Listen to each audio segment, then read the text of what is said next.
Can you give us more details do sa Update. well, update of course. So, ibigin mo ng update muna. Dun Ano, kay na-set Paco up Bata. daw sila eh. Na-set up daw sila. Medyo mahirap pong paniwalaan ng setup kasi talagang yung term po ba sa law enforcement, ng mga talagang nasa law enforcement, nagpapagpag. Kasi yung una pong pick-up point na dapat sa peninsula, tapos lumipat ng kabilang building, umakyat pa sa mataas, tumabas sa kabilang pintuan, sa Ayala.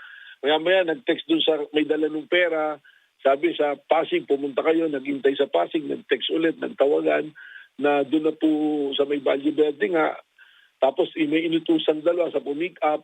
Nung nakuha na ng dalawa, sinundan kung saan dinala na lugar po, doon na huli na nandoon na po si Franco Mabanta nung binubuksan na yung maleta ng mga pera po. So from your vantage point, Director, is very strong yung evidence na hindi ito set Ano up. po, tama po kasi po unang-una, lagi po kaming dito sa NBI po ngayon, sa law enforcement, yung pong Memorandum Circular number 20 po ng Department of Justice na kung saan yung amin pong dapat na quantum of evidence, hindi po prima facie na lang ngayon, kundi reasonable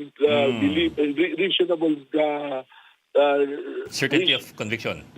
reasonable certainty of conviction po na sinasabi. So yung ebidensya pong ipinasok namin dyan, ibig sabihin yung elemento po, andyan dyan. Ganito lang naman po pagkaso eh. Titingnan mo, dalawa, facts, saka yung law. Kung yung facts ba na tumutugma doon sa element, sa batas na magkakaroon po ng kaso. At base po sa nangyari ito, nandoon po lahat.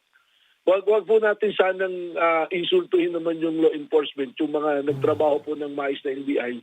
Nagtrabaho base po sa pangyayari, yung actual na pangyayari, at gumawa ng tamang proseso na naaayon po sa batas. Noong pong operation na yan, recorded po lahat, may mga body cams po, may mga video, at may mga media reporters po na kasama namin nung inoperate po yan.